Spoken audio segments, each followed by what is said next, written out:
This episode of Living Corporate is brought to you by Blind. Blind is a safe, trusted community of more than 5 million verified professionals. Head over to teamblind.com to get the latest insights into salaries, company reviews, and interview experiences at thousands of companies worldwide.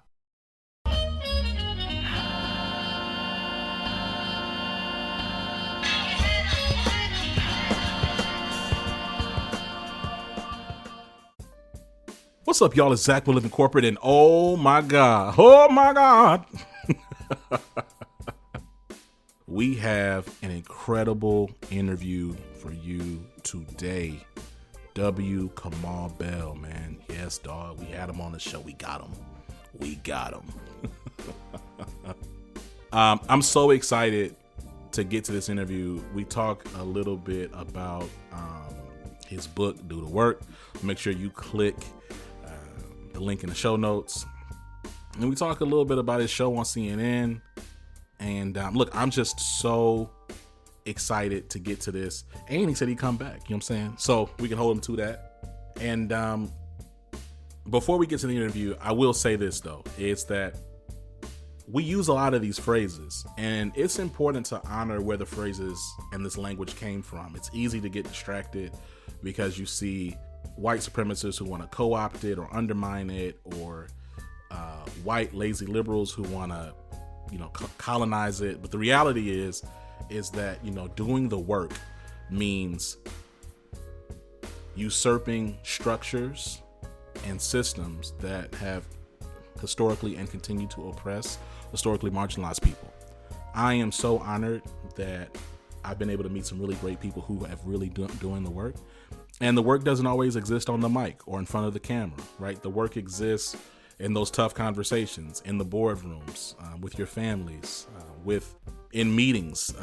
Like they exist in relationships that you try to forge, or relationships that you have to end. They exist in the laws that are stood up, but the work continues. And again, excited about it. Make sure y'all check out this interview. Before we check in with Kamau Bell, we're going to go ahead and tap in with Tristan. See you soon.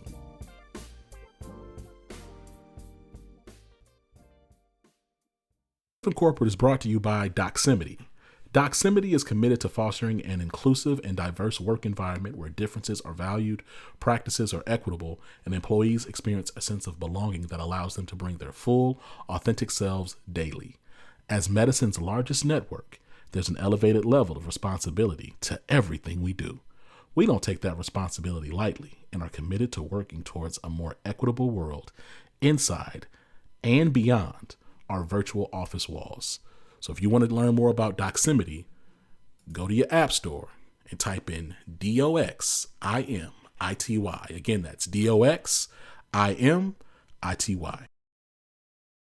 When you're building a culture of belonging, every word counts. That's why Textio brings the world's most advanced language insights into your hiring and employer brand content. Our industry-leading approach to artificial intelligence and machine learning provides the tools needed to find more diverse candidates. In short, Textio builds more equitable workspaces, guiding businesses and writing more inclusive job posts. And we're building on that success by bringing even more products to the market for all people who share our belief that language matters. Words have power, and at Textio, we harness that power to increase the access and availability of value-driven work for everyone. What's going on, Living Corporate? It's Tristan, and I want to thank you for tapping back in with me as I provide some tips and advice for professionals. This week, I want to discuss how to set yourself up for a raise or promotion so you can be where the money resides, where the money resides, where the money resides, where the money resides, okay? Many of us arrive at our end of the year reviews with our fingers crossed, hoping that we receive that raise or promotion. The majority of us end up disappointed, either because we got that standard industry 2% raise, or worse, none at all.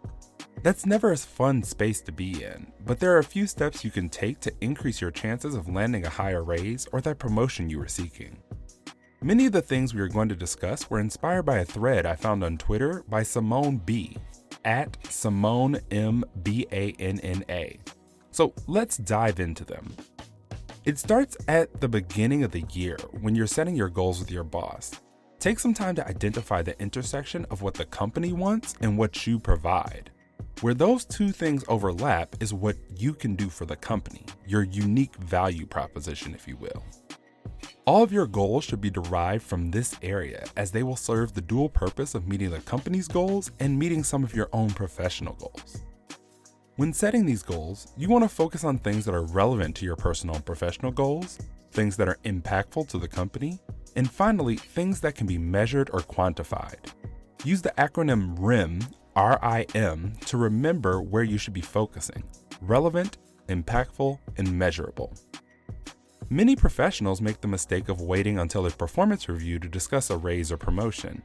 These are conversations that should be happening all year round during your one-on-ones with your boss. Take the time to ask them, am I on track to receive a raise? Or am I on track to receive a promotion? And if not, what do I need to change? Lastly, you want to make sure you gather receipts. Keep emails from internal and external stakeholders who are singing your praises for the work you've done. Simone mentioned even creating a survey to send out to people you've worked with to measure your performance against company goals and promotional criteria. This is actually a tactic I've successfully used in several jobs. Ensure that you share this information with your boss both in your one-on-ones and during your performance review. If you follow these tips, you will set yourself on the right track to get where the money resides, whether that's a raise or a promotion. Make sure to follow Simone at Simone M. Banna, which is SimoneMbanna on Twitter, because she is continually dropping gems. Thanks for tapping in with me today. Don't forget, I'm now taking submissions from you all on career questions, issues, concerns, or advice you think may help others. So make sure to submit yours at bit.ly/tapintristan. That's bit.ly/TAPINTRISTAN. This tip was brought to you by Tristan of Layfield Resume Consulting. Check us out on Instagram, Twitter, and Facebook at Layfield Resume, or connect with me, Tristan Layfield, on LinkedIn.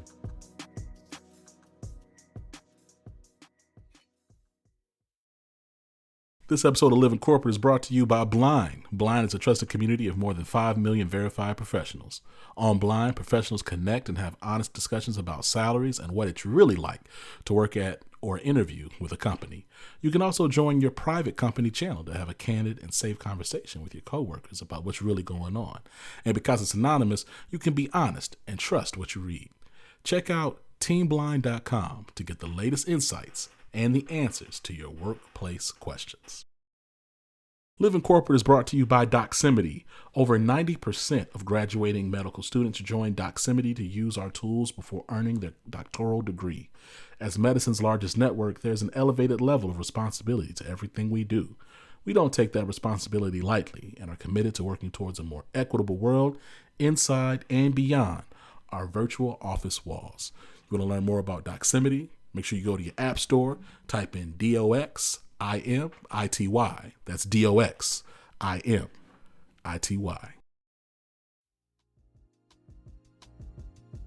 W. Kamau Bell.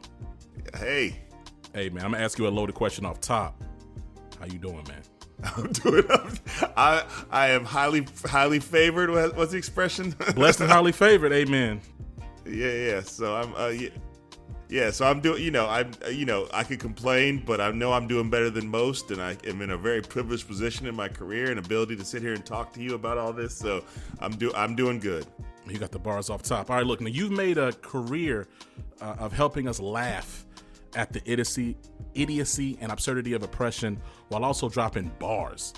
This book, Do the Work, does that very well. I have a question for you is, how do you find the balance of making jokes about white supremacy while also not pointedly making the readers of the book, mostly white folks, feel like they're the butt of the joke? I mean, was that some of the parameters of what jokes made it and what maybe didn't? Well, first of all, I co-wrote this book with a white lady, and she had no problem being the butt of the joke sometime. I think, the idea being that, like, you might get your feelings hurt, but shouldn't you have your feelings hurt about supporting white supremacy? Like, shouldn't you feel bad if you have unwillingly been a pawn in white supremacy, or if you've benefited from it, didn't realize it? So I think the idea being that we want people to do the work. So sometimes you take the scrub brush out to get people to go, you need to feel this. And then sometimes you go, we're going to be a little more gentle. But it's also about all the different ways in which we approach it. So yeah, it's like you definitely want white folks to participate in anti-racist work. As you definitely want white folks, as my pastor, Pastor Michael McBride says, to stop reaching for whiteness to protect them. And so you want them to get into it. Man, so, my background is in DEI consulting. And I remember the summer of George Floyd was murdered, black was in vogue, right? Mm-hmm. Like white folks was painting roads of Black Lives Matter. Companies were making multi-million-dollar pledges and hiring a bunch of white DEI consultants and diversity and inclusion for those catching up. Every white woman was starting a book club and they were baking their mac and cheese, man. Yeah. It was a whole season. Do you think that we're still in that moment? And if not, can this book still thrive outside of that moment? Well, so here's the thing. So when we were making the book, the publisher's like, I wish it could come out tomorrow because this is the moment of racism and it's all happening right now. And me and Kate, my co-author, were like, it'll be fine. And so, look, just right now on my phone, I saw that another one of the police officers who murdered George Floyd was convicted of federal charges for murder. He's gonna serve 30 months in jail for murdering this unarmed black man, George Floyd. So is that a victory? On some level, it's a victory, but also just recently there have been unarmed black folks who've been killed by cops. I'm thinking about Jalen Walker is one of the ones who was running away from the cops unarmed and killed by police officers. So that George Floyd moment, which led to all this quote unquote racial reckoning, has not stopped cops from killing unarmed black people. So I think the thing we need white people to learn is that don't just do the work when it seems cool. The work's got to be done every day. It's no different than exercising. If you exercise once a year, you ain't doing nothing.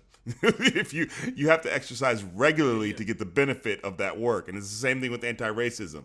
And I feel you got to put it in your Google Calendar. You got to actually make sure that you wake up and do it every day. The first page of the book is a poster that says "End White Supremacy," and we challenge you to put that somewhere up around your community so people know what you're all about. And again, Black folks, we've been doing this work for a long time. I'm not saying Black folks won't get something out of this book because there's a lot of history in here that ain't just about Black folks. There's a lot of ways in which we encourage you to collect with your local community organizations that Black folks should do too. But this really is aimed at those white folks who think, like as Jelani Cobb, my friend says, think buying Juneteenth ice cream from Walmart is doing the work. They ain't doing the work, baby. So let me ask you actually a follow-up question to that. To your whole point around like, man, the publisher was like, man, I wish we could drop this tomorrow. Now, come on, I'm not calling you old, right? But you turn 50 next year. All right? Thanks. That's a nice way to say happy birthday. Respect to you and love. No, it's okay. I know as a Black man, that's like 70 in white years. I get it. Facts though. I look at you and it's like, man, I'm looking like this mythical creature. It's incredible. My pop just cracks 50. So anyway, listen, man, there's a cyclical nature to all of this, right? In terms of like, yeah, we think this moment of racial reckoning with George Floyd, but you remember the riots around Rodney King. Like, talk to me about like how different was that moment for George Floyd and like honestly these subsequent moments from the things that you've seen in the past. Like, what are the differences? Okay, I'm gonna tell you. I'm gonna reach back into my old bag since you just outed me as being old, into my Gen X bag. You're welcome for all the pop culture you enjoy from us, by the way. You're welcome. Hip hop. You're welcome. Thank you. So I would say this, that the thing that I remember about the uprising that happened after Rodney King, after those cops were found not guilty or innocent of those charges, was I was laying in bed not knowing what to do. There was no Twitter, there was no Instagram, there was no online, so I felt alone. I felt completely alone. Now, the moment something happens, like for example, when they overturned Roe versus Wade recently, I went immediately to Twitter and looked up Oakland on Twitter, Roe versus Wade, where are we at tonight? Like, what are we doing? Like, to go, how can we get out here and get in these streets? Now, if I can't go out into those streets, I know I can retweet those links and share those with other people. So the idea being that, like, you are much closer to being able to make an impact today than you could back in the day, as we say. Everything wasn't better back in the day. You're much closer to, for example, in the book, we talk about the people who did the work, who are doing the work. And we talk about this Black woman whose name is off the top of my head, who literally, young Black woman, millennial, maybe even younger than that, who was like, the definition of racism in the dictionary is wrong. That definition is about prejudice. Racism is prejudice plus power. So she reached out to the dictionary and said, change the dictionary definition of racism, and they did. Now, that does not make peace dawn all over the world, but that's something that was impossible when I was that age, when I was young. You couldn't write to the dictionary. Like, how do you, there's no email, but I'm saying, so we have to understand there's levels to this, as we say. 100%, man. Look, there's a great section. First of all, there's a bunch of great sections. In fact, there's a little color section on where you color Nina Simone, and then there was like rays coming out the keyboard. Shit was fire. Yeah. Super cold. Thank you. And all the art was done by Black, Indigenous, Latinx, AAPI art and other artists of color. All of it was designed by Black folks and artists of color. I ain't trying to be funny. It was so creative. I knew a bunch of white folks didn't do it. It was beautiful. Now, look, man, there's a great section, though, in this book that talks about leverage and privilege, which we all have relative amounts of. In the corporate DEI space, one word we don't use a lot of is power.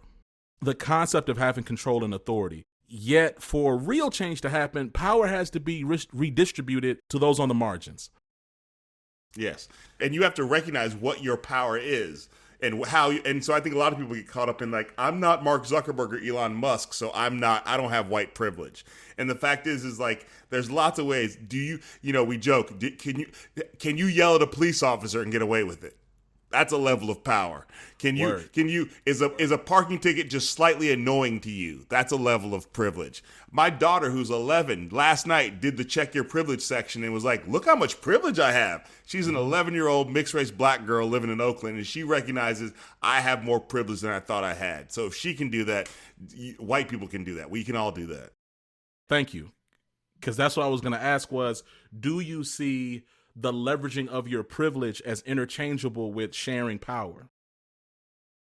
I think it's a part of it. I think sometimes you have to step out of the way and give your spot to somebody else when you have the ability to do that, when it's not going to affect you in a negative way. And sometimes being in that position of power, you can keep the door open. So I recognize, for my example, for myself, having a TV show at CNN. The TV show started 7 years ago. Ever since then, every year, I have kept the door open to bring more Black folks and other people of color through the door to work on my show in a way that if I wasn't doing that, I would still be surrounded by an all-white crew like I was in the first season. So I think there is a balance. There is getting out of the way, but there's also staying in that place you can keep the door open. To that end, as a DEI practitioner, as someone who has this whole space, living corporate, we center and amplify Black and brown folks at work. We're a Black-owned bootstrap digital media network. I continue to question how real the work can be done in our hyper-capitalist corporate context. Do you think American capitalism is sustainably compatible with doing the work? No. Can you expand a little bit further? I just thought I would just leave it at that. No, I think American capitalism is not in line with the values of doing the work because we think that because of the way the capitalism is structured in this country, somehow we think if you make a lot of money in one area that you're smart across all areas, and then you have people going, this guy who's rich should run for president just because he's rich and not and so the idea being that and we also American capitalism recreates oppression quite easily. So you have billionaires in this country where if you look at through the way they made their money, a lot of their money was either made directly from slavery and the transatlantic slave trade. That was the beginnings of the corporation. It happens in insurance all the time. I just saw a TikTok video about that. Or you have somebody who owns a company that might be $1 trillion, but they aren't paying people all down the line an equitable and living wage. So you go, that person's a billionaire. Yeah, but as many people have said, you only get to $1 billion. To get to $1 billion, it is pretty likely that you have not paid people equitably along the way, if not 100% likely. I can't speak for Oprah. I'm not trying to indict every billionaire, although, but the idea being that like for the overwhelming majority of billionaires, they are not paying equitable wages to get to their $1 billion. 100%, man. Look, it's a lot going on right now. The world is on fire, metaphorically and literally. I'm in Texas, like literally 103 degrees outside. White folks still out here white folking. Again, you're gifted at finding humor and tragedy, and you're good at looking at a bunch of terrible shit in the eye and not blinking. Specifically last night, I saw this clip of you talking to this grand wizard at night with lights all around you, and I said, yo, is he about to like punch this dude? Like, what is happening? This is crazy. People sometimes want me to punch those people. I just want to let them talk and expose themselves. Brother, let me tell you something. I felt for you in that moment. Thank then you. he got real upset when you said you had that white wife. I saw him. Even behind that mask, his face curled up. He ain't like that. Yep. He said that marrying a white woman was worse than murder, if I recall correctly. Worse than murder. Come on. I said, huh? All right. So here's my question, though. But let's be real. We know some black people feel that same way. Hey, let's talk. Okay. All right. Because I got a couple minutes left. I'm like, okay. What humor are you finding, though, in this season to not get too low? You know, it's funny. I don't find the humor because I don't think black folks, we don't find the humor. We use the humor to get through the pain. So I think that like that's just the survival mechanism. Nothing's funnier than hanging out with black folks talking about racism. You know what I mean? Like, you know, we will have real talk. We will talk about the pain points. We'll talk about the things that make us angry, but the jokes will flow because that's how that's a way in which we deal with some of the pain. So I don't, you know, for me, like, our first episode of United Shades of America this season was about wokeness and critical race theory. And there's a lot of laughter in that show because you have to laugh. You know, you laugh to keep from crying or laugh to keep from throwing a chair through a window. And so for me, the idea being that, like, the jokes come naturally because it's a way to process the insanity. Kamau Bell, it's been a pleasure. Consider you a friend of the show, man. When you not even plugging the book, bro, come back, man. I'll come back. I saw that tweet about how excited you were to see me, so I was like, I'll be back. Dog. Just a little bit, bro. Just a little bit. I'll be back. All right, man. God bless. We'll talk to you soon. Yeah, thank you, brother. Peace.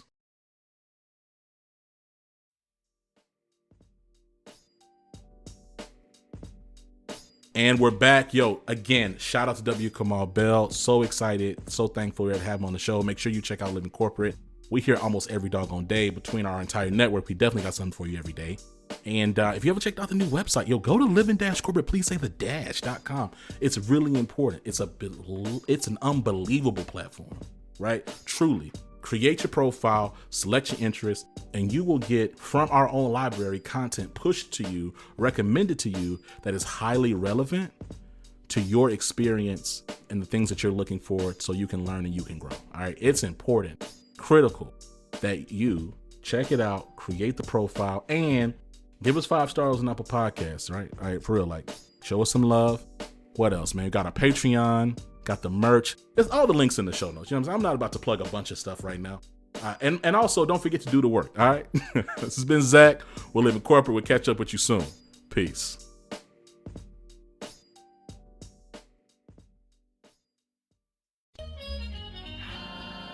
Living Corporate is a podcast by Living Corporate LLC. Our logo was designed by David Dawkins. Our theme music was produced by Ken Brown. Additional music production by Antoine Franklin for Musical Elevation.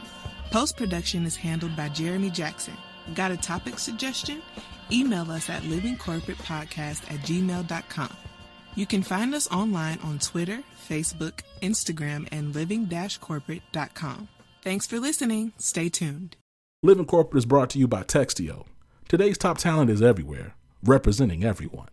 And our work environment should reflect the level of inclusion to meet that standard. Textio achieves this in building more equitable company cultures through the language we use in our job postings. That culture is formed one hire at a time, making the words we use to reach more diverse candidates all the more important.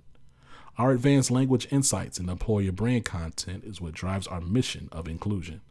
Through our industry-leading application of artificial intelligence and machine learning, we're able to widen companies' reach in finding and building upon the very diverse talent that empowers a culture of belonging. Every door should be open to every qualified job seeker. Again, that's Textio.